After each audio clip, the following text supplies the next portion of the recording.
Inanunsyo na Senador Bong Revilla ang kasulukuyang nakaproseso na pagbabago sa Senior Citizens Act upang mapababa ang edad ng pagiging senior citizen sa 56 mula sa edad na 60.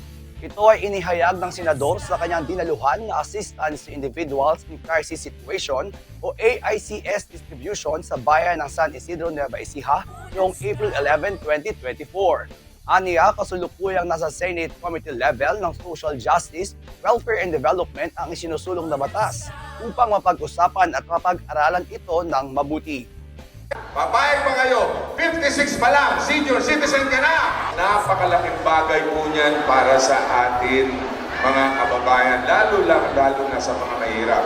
Kahit hindi 20% yung discount, kahit 10% lamang.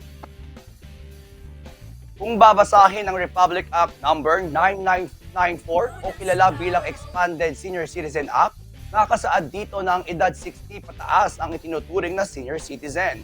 Pero kung sakaling maisabatas ang panukala, ang mga edad 56 ay maaaring makatanggap ng 10% discount. Samantalang mananatili naman sa 20% discount ang mga edad 60 pataas. Ito aniya ay para mabigyan ng benepisyo ng maaga at mapakinabangan sa kanilang pagre-retiro. Yung ipa-file natin, yung i-amend natin yung Senior Citizens Act, gagawin natin 56, nasa committee level na yan. Kaya itong sa mga lola, okay na ako, lola at lolo. Ngayon naman, pabababain natin yung senior citizen. Kaya yan, pero yan, malaking tulong sa mga kababayan natin. Matatandaan na ang senador din ang nagsulong sa Senado ng Republic Act number 10868 o Centenarians Act of 2016 na nilagdaan ni Pangulong Marcos kung saan hindi lamang ang mga edad 100 ang makatatanggap ng pinansyal na incentive mula sa gobyerno. Sa nasabing batas, ang mga aabot sa edad na 80, 85, 90 at 95 ay tatanggap ng 10,000 pesos. Habang ang edad 100 naman ay makatatanggap ng 100,000 pesos.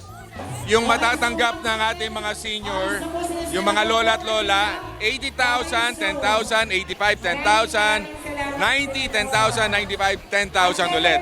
Tapos yung pagdating mo pa rin ng 100, may 100,000. Jairus Luwix Eugenio para sa Balitang Unang Sigaw. Unang sigaw.